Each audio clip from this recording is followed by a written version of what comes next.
이번 시간에는 파이썬과 콜앱 사용법을 배워보겠습니다. 파이썬은 프로그래밍 언어인데 다른 언어들에 비해 문법이 단순하고 직관적이라 초보자가 배우기에 좋습니다. 인공지능 분야에서 가장 많이 쓰이는 언어이기도 해서 앞으로 여러분이 AI나 데이터 분석을 공부할 때 꼭 필요한 도구가 될 거예요. 그런데 파이썬을 사용하려면 컴퓨터에 설치해야 하고 환경을 세팅하는 게 조금 번거롭습니다. 이 문제를 해결해 주는 게 바로 구글 콜앱입니다. 콜앱은 구글이 제공하는 온라인 개발 환경인데 인터넷만 있으면 어디서든 바로 파이썬을 실행할 수 있고 별도의 설치가 필요 없다는 장점이 있어요. 게다가 무료로 GPU 같은 고성능 자원도 제공하기 때문에 인공지능 실습에 아주 유용합니다. 오늘 수업에서는 단순히 이론을 듣는데 그치지 않고 실제로 콜앱을 켜서 파이썬을 실행해 보면서 배우게 될 거예요. 또 기초적인 문법부터 실습까지 차근차근 따라하면서 자연스럽게 프로그래밍에 익숙해질 수 있을 겁니다. 이번 강의는 세 가지 주제로 나눠서 진행하겠습니다. 첫 번째는 파이썬 소개입니다. 파이썬이 왜 중요한지, 또 다른 언어와 어떤 점이 다른지 간단히 살펴보면서 파이썬의 기본적인 특징을 이해할 거예요. 두 번째는 콜앱 사용법입니다. 구글 콜앱을 이용하면 별도의 설치 없이 바로 파이썬을 실행할 수 있고 인공지능이나 데이터 분석을 연습하기에도 좋아요. 그래서 여러분이 직접 콜앱을 켜서 따라할 수 있도록 기본적인 사용 방법을 알려드리겠습니다. 마지막으로 세 번째는 변수와 자료형입니다. 프로그래밍에서 변수를 어떻게 만들고 숫자, 문자 같은 다양한 자료형을 어떻게 다루는지 배워볼 거예요. 이 부분은 실습을 통해 이해하면 훨씬 쉬우니까 직접 코드를 입력하고 실행하면서 익숙해지도록 해보겠습니다. 이제 본격적으로 파이썬 소개에 들어가겠습니다. 파이썬은 인공지능 프로그래밍에서 가장 핵심적인 언어예요. 그래서 오늘 강의에서는 기초적인 부분부터 차근차근 배우고 나중에는 조금 더 심화된 활용 방법까지 확장해서 다루게 됩니다. 우선은 프로그래밍이란 무엇인가 라는 기본 개념부터 짚어볼 거예요. 프로그래밍, 그리고 프로그래머라는 용어가 어떤 의미를 가지는지 하나씩 정리할 겁니다.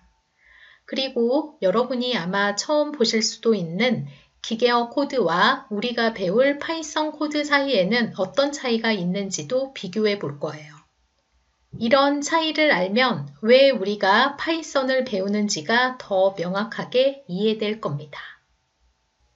요즘은 우리가 살아가는 거의 모든 순간에 데이터가 쌓이고 있어요. 스마트폰을 쓰거나 인터넷을 검색하거나 교통카드를 찍을 때마다 엄청난 양의 데이터가 만들어집니다. 그런데 이 데이터들을 그냥 쌓아두면 아무 의미가 없지만 잘 분석하면 우리 생활과 사회에 큰 가치를 줄 수 있는 보물 같은 정보를 발견할 수 있습니다. 예를 들어 여행 트렌드 분석에서는 SNS 해시태그 데이터를 모아서 요즘 사람들이 어디로 여행을 많이 가는지 알 수 있어요. 또 사고 예측 모델은 날씨와 교통사고 데이터를 합쳐서 비 오는 날 사고가 얼마나 더 많이 일어나는지 예측할 수 있죠. 또 하나 흥미로운 건 영화 흥행 예측입니다. 사람들이 남긴 리뷰와 평점을 분석해서 개봉 예정 영화가 흥행할지 미리 가늠할 수 있어요. 기업에서는 이런 정보를 마케팅 전략에 활용하기도 합니다. 상권 분석도 중요한 사례예요. 지역별 인구 통계와 편의점 매출 데이터를 비교해서 어느 지역에 편의점을 내면 가장 잘 될까를 판단할 수 있습니다. 그리고 우리 생활과 밀접한 앱 사용 패턴 분석도 있어요. 스마트폰 로그를 분석하면 사람들이 어떤 앱을 가장 많이 쓰고 언제 가장 자주 쓰는지도 알 수 있습니다. 마지막으로 교통 데이터 분석은 버스 승하차 기록을 통해 언제, 어떤 노선이 가장 붐비는지 파악할 수 있어요. 이런 정보는 교통 정책이나 버스 배차를 개선하는 데 쓰이죠. 즉, 데이터는 눈에 보이지 않지만 우리 곁에 항상 존재하고 잘만 활용하면 숨겨진 보물을 발견하는 것처럼 새로운 가치를 만들어낼 수 있습니다. 데이터 과학에서 가장 중요한 건 단순히 데이터를 모으는 게 아니라 그 데이터를 잘 가공해서 유용한 지식으로 바꾸는 과정이에요. 이 과정을 단계별로 살펴보겠습니다. 먼저 데이터 수집 단계입니다. SNS 글, 센서, 데이터베이스 같은 다양한 출처에서 원시 데이터를 가져옵니다. 하지만 이렇게 모인 데이터는 그대로 쓰기 어려운 경우가 많아요. 그래서 다음은 데이터 정제 단계예요. 여기서는 불필요한 노이즈를 제거하고 빠진 값을 채우고 형식을 변환해서 데이터를 깔끔하게 다듬습니다. 이 과정을 거쳐야 분석 결과가 정확해질 수 있습니다. 그 다음은 탐구와 분석입니다. 데이터를 시각화해서 그래프로 보고 통계적인 방법으로 패턴을 찾아내요. 이 단계에서 이런 현상이 있구나 하고 인사이트를 발견하게 됩니다. 그 후에는 학습 모델 구축 단계가 있어요. 머신러닝이나 딥러닝 알고리즘을 활용해서 데이터를 학습시키고 예측이나 분류 같은 작업을 할 수 있는 모델을 만듭니다. 마지막은 모델 배포입니다. 이렇게 완성된 모델을 실제 시스템에 적용해서 실시간 서비스나 애플리케이션에서 바로 활용할 수 있도록 운영하는 거예요. 즉, 데이터 처리 과정은 단순히 수집에서 끝나는 게 아니라 정제하고 분석하고 학습 모델을 만들어 실제 현장에 적용하는 일련의 흐름이라고 할 수 있습니다. 우리가 앞으로 배우게 될 프로그래밍을 이해하려면 먼저 세 가지 개념을 구분할 필요가 있어요. 바로 프로그램, 프로그래밍, 프로그래머입니다. 먼저 프로그램이란 컴퓨터가 해야 할 일을 미리 적어둔 지시서 같은 거예요. 예를 들어 파워포인트나 카카오톡 같은 응용 소프트웨어가 대표적인 프로그램이죠. 우리가 컴퓨터야 이렇게 해 하고 알려주는 일종의 실행 계획이라고 생각하면 됩니다. 그렇다면 프로그래밍은 무엇일까요? 바로 이 프로그램을 만드는 과정이에요. 여러 개의 명령어를 차례대로 입력해서 컴퓨터가 원하는 대로 움직이도록 만드는 작업이죠. 흔히 코딩이라고도 부릅니다. 마지막으로 프로그래머는 이 프로그램을 직접 작성하는 사람을 말합니다. 단순히 코드만 잘 치는 게 아니라 문제를 해결하기 위한 논리적인 사고력과 코드를 설계하고 구현하는 능력이 함께 필요해요. 즉, 프로그램은 결과물, 프로그래밍은 과정, 그리고 프로그래머는 그 일을 해내는 사람이라고 정리할 수 있습니다. 컴퓨터는 사실 사람이 쓰는 언어를 바로 알아듣지 못합니다. 컴퓨터가 직접 이해할 수 있는 건 0과 1로 된 이진수 코드, 즉 기계어예요. 그런데 이 기계어 코드는 사람이 작성하기에는 너무 복잡하고 힘들죠. 우리가 간단히 헬로라고 출력하고 싶어도 수많은 0과 1을 일일이 적어야 하니까요. 그래서 너무 이해하기 힘들어요 라는 말이 나올 수밖에 없습니다. 반대로 파이썬 코드는 사람이 이해하기 훨씬 쉽게 만들어진 고급 프로그래밍 언어예요.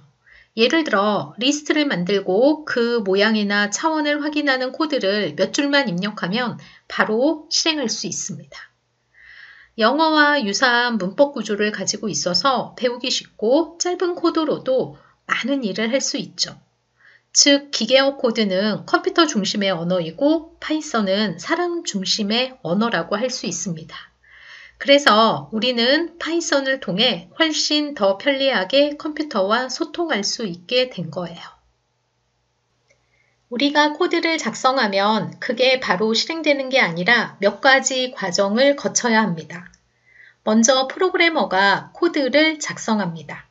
예를 들어 프린트 헬로라고 쓰면 이건 헬로라는 글자를 화면에 출력하라는 명령이죠.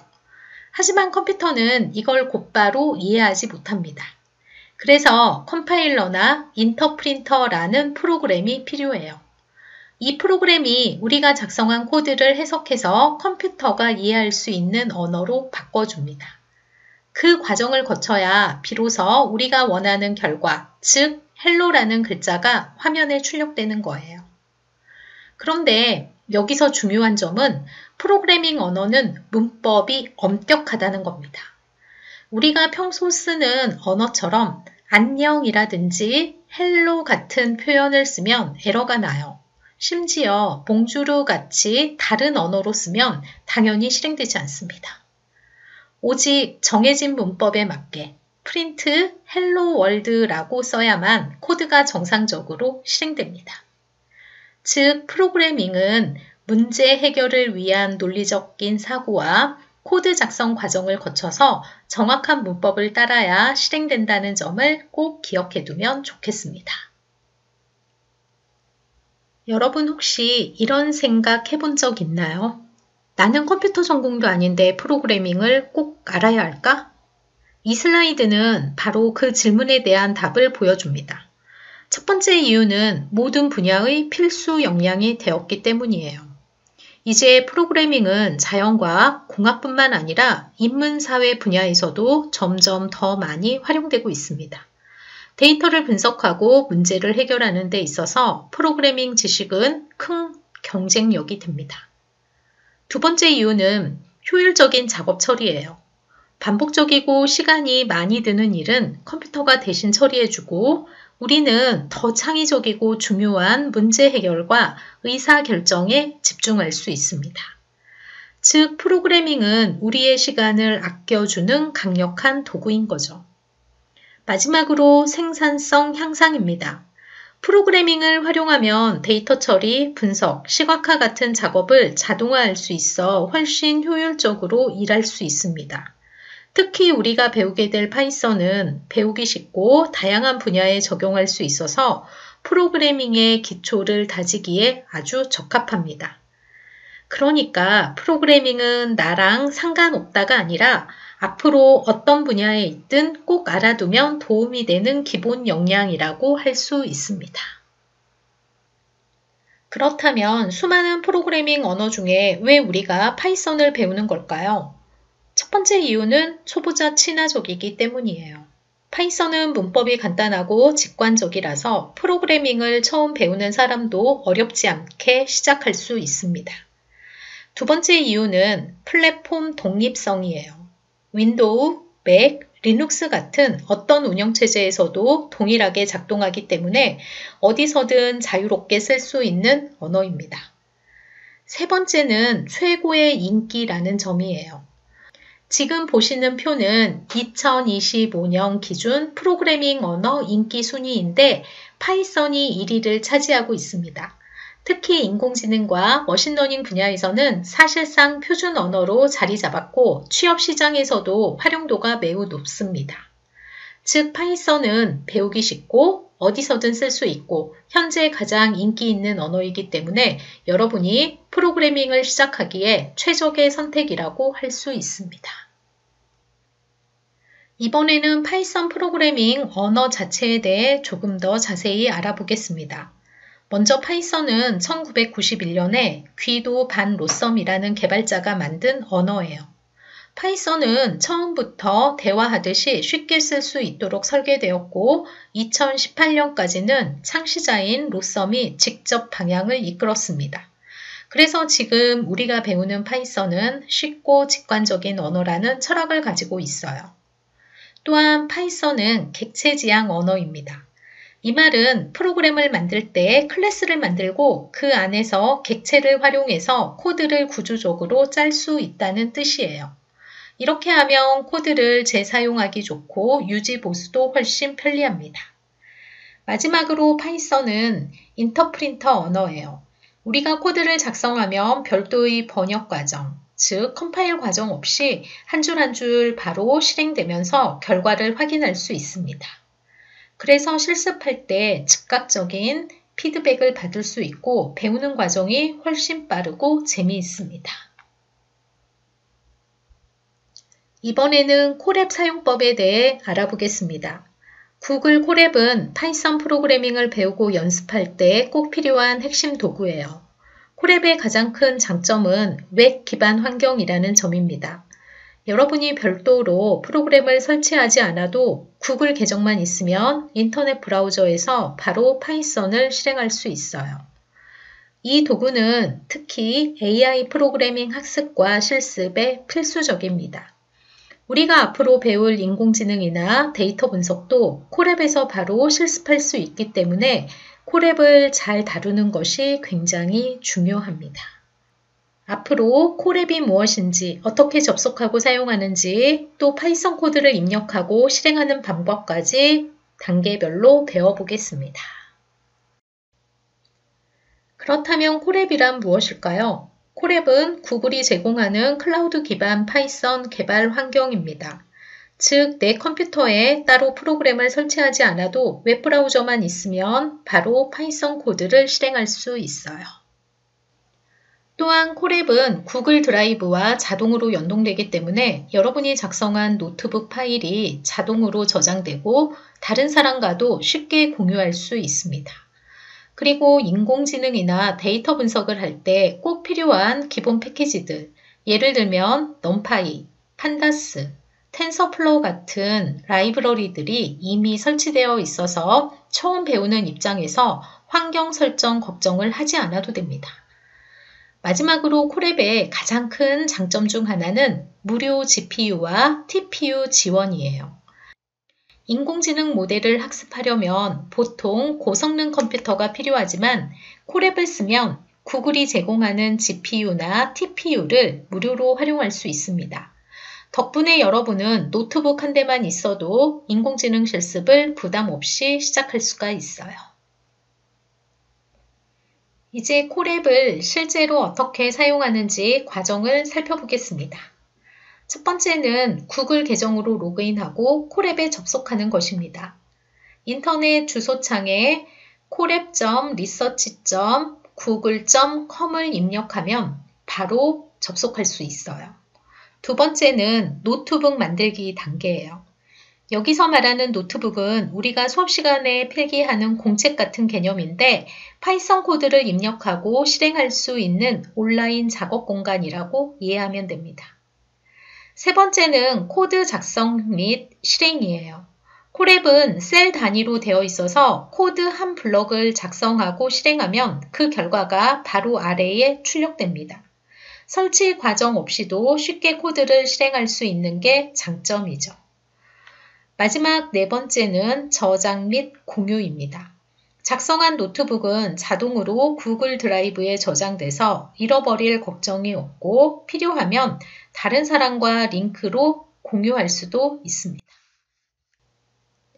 콜앱은 따로 프로그램을 설치하지 않아도 웹에서 바로 쓸 수 있는데요.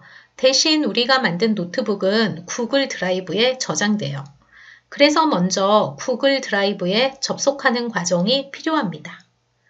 첫 번째 단계는 크롬 브라우저를 열고 구글 계정에 로그인한 뒤 오른쪽 상단에 점 9개 메뉴 버튼을 눌러서 드라이브 아이콘을 클릭하는 겁니다. 그 다음 두 번째 단계에서는 드라이브 안에서 새로 만들기 버튼을 클릭해야 해요. 이 버튼은 새로운 문서를 만들 때도 쓰이는데 콜앱 노트북도 이 과정을 통해 시작할 수 있습니다. 앞에서 구글 드라이브에 들어가서 새로 만들기를 눌렀잖아요. 그런데 처음에는 콜앱이 바로 보이지 않을 수도 있습니다. 그럴 때는 메뉴 맨 아래쪽에 있는 더보기, 연결할 앱 더보기를 클릭해 줍니다. 그러면 구글에서 제공하는 여러 앱들을 찾을 수 있는 마켓플레이스 창이 열리는데요. 여기에서 검색창에 COLAB라고 입력하면 코래버러터리라는 앱이 나옵니다. 이 앱이 바로 우리가 사용할 구글 콜앱이에요. 이걸 선택해서 드라이브와 연결해주면 이제부터는 구글 드라이브 안에서 콜앱 노트북을 바로 만들 수 있게 됩니다. 이제 드라이브에서 콜앱을 연결하는 마지막 단계입니다. 좀 전에 검색창에서 COLAB를 입력했었죠. 그럼 검색 결과에 코래버러터리라는 주황색 로고가 보일 거예요. 이게 바로 우리가 사용할 코랩 앱입니다. 이 앱을 클릭하면 상세 페이지가 열리는데 여기에서 설치 버튼을 눌러주면 됩니다. 설치 과정에서 구글 드라이브와 연결 권한을 요청할 수 있는데 이건 우리가 만든 노트북 파일을 드라이브에 저장하기 위해 필요한 거니까 허용 버튼을 클릭해주면 됩니다. 설치가 완료되면 이제 드라이브에서 바로 코랩 노트북을 만들고 실행할 수 있습니다. 드디어 코랩 설치가 완료됐습니다. 설치가 끝나면 화면에 구글 코래버러터리 앱이 드라이브에 연결되었습니다 라는 메시지가 떠요. 이게 보이면 코랩이 성공적으로 설치된 거예요. 이제 구글 드라이브로 돌아가서 새로 만들기 메뉴를 클릭하면 거기에서 코래버러터리, 즉 코랩을 선택할 수 있습니다. 앞으로는 드라이브에서 바로 코랩 노트북을 만들고 실행할 수 있는 겁니다. 자, 이제 다음 단계에서는 코랩 노트북을 실제로 만드는 방법을 같이 살펴보겠습니다. 이제 코랩을 설치했으니 실제로 노트북을 열어보겠습니다. 먼저 구글 드라이브에 접속해서 새로 만들기 버튼을 클릭합니다. 그러면 문서, 스프레드시트 같은 메뉴와 함께 더보기 항목이 있어요. 그 안에서 구글 코래버러터리를 선택하면 됩니다. 이 과정을 거치면 새로운 탭이 열리면서 빈 노트북 환경이 바로 실행돼요. 여기에서 파이썬 코드를 작성하고 실행할 수 있는 준비가 끝나는 거죠.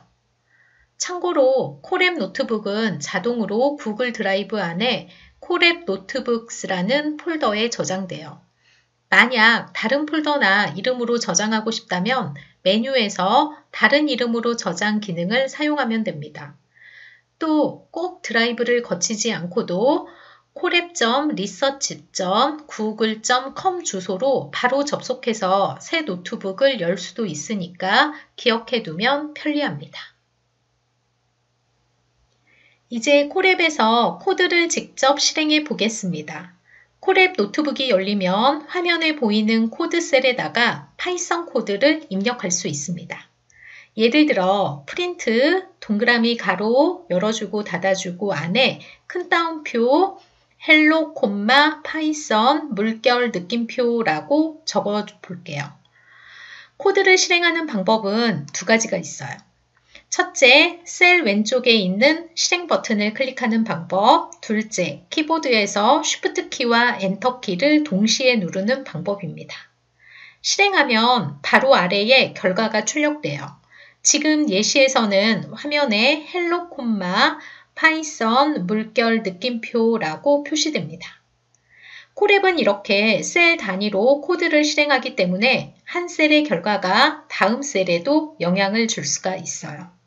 그래서 셀을 순서대로 실행하는 게 중요합니다. 우리 잠시 동영상을 멈추고 앞에서 설명한 순서대로 코랩을 실행시켜 주세요. 코랩 새 노트북이 열렸으면 첫 번째 코드 셀에 우리 소문자로 프린트, 동그라미 가로 열어주고 닫아주고 큰 따옴표 열어주고 닫아주고 안에 헬로, 파이썬, 물결 느낌표라고 입력해 줍니다. 코드 작성이 다 끝났으면 왼쪽에 셀 실행 버튼을 클릭을 하게 되면 실행 결과 헬로, 파이썬, 물결 느낌표라고 하는 실행 결과가 바로 아랫줄에 출력되는 것을 확인할 수가 있습니다. 이번에는 코랩에서 만든 노트북의 제목을 바꾸고 저장하는 방법을 알아보겠습니다. 먼저 노트북 상단을 보면 현재 파일 제목이 보이는데요. 기본 이름은 보통 untitled 숫자 0.ipymb 이렇게 저장되어 있습니다. 여기를 클릭하면 원하는 이름을 바로 변경할 수 있어요. 예를 들어 python 실습.ipymb처럼 의미 있는 이름으로 바꾸면 나중에 관리하기 훨씬 편리합니다. 다음은 저장하는 방법입니다. 콜앱은 기본적으로 자동 저장 기능을 제공하지만 중요한 순간에는 직접 저장하는 게 더 안전해요. 저장하려면 상단 메뉴에서 파일, 저장 명령을 클릭하거나 단축키 컨트롤 키를 누르고 알파벳 S키를 사용하면 됩니다. 이렇게 저장된 노트북은 구글 드라이브에 보관되기 때문에 다른 기기에서도 열 수 있고 다른 사람과 공유도 가능합니다. 콜앱 노트북은 여러 개의 셀로 구성되어 있습니다. 하나의 셀은 코드 실행 단위이고 각 셀은 서로 독립적으로 실행할 수 있어요. 그래서 필요할 때마다 새로운 셀을 추가해서 코드를 단계별로 작성할 수 있습니다. 코드 셀을 추가하는 방법은 세 가지가 있습니다. 첫 번째 방법은 상단 메뉴에서 플러스 코드 버튼을 누르면 새로운 코드 셀이 생깁니다. 두 번째 방법은 이미 있는 셀 아래에 커서를 가져다 놓으면 플러스 코드 버튼이 나타나는데 이걸 눌러도 됩니다. 마지막 방법은 단축키 Alt키를 누르고 동시에 엔터키를 누르면 현재 셀을 실행한 뒤 자동으로 새 셀이 추가됩니다. 그리고 콜앱에서는 코드 셀뿐만 아니라 텍스트 셀도 만들 수 있는데요. 이 텍스트 셀은 마크다운 문법을 사용해서 설명이나 제목을 적을 때 아주 유용합니다. 콜앱 노트북은 크게 두 가지 셀로 이루어져 있습니다. 첫 번째는 코드 셀입니다. 파이썬 코드를 직접 작성하고 실행할 수 있는 공간이에요. 코드 셀 옆에 있는 실행 버튼을 누르면 그 결과가 바로 아래 출력 영역에 표시됩니다. 두 번째는 텍스트 셀인데요. 이곳에서는 마크다운 문법을 활용해서 설명이나 제목, 소식 같은 내용을 정리할 수 있습니다. 그래서 코드와 설명을 함께 담을 수 있는 게 노트북의 가장 큰 장점이죠. 또 하나 중요한 건 각 셀은 독립적으로 실행된다는 겁니다. 예를 들어 위쪽 셀에서 변수를 만들면 아래쪽 셀에서도 그 변수를 그대로 쓸 수 있어요. 하지만 실행 순서에 따라 결과가 달라질 수 있으니 주의가 필요합니다. 그리고 파이썬에서는 주석을 달 때 샵 기호를 사용합니다. 이렇게 주석을 달면 코드 설명을 정리할 수 있고 실행에는 영향을 주지 않습니다. 마지막으로 콜앱은 단순히 텍스트 출력만 되는 게 아니라 매플론 라이브러리와 같은 라이브러리를 사용해서 그래프나 시각화 결과도 바로 표시할 수 있습니다. 즉, 콜앱 노트북은 학습 정리와 데이터 분석 그리고 시각화를 한꺼번에 할 수 있는 강력한 도구라고 할 수 있습니다.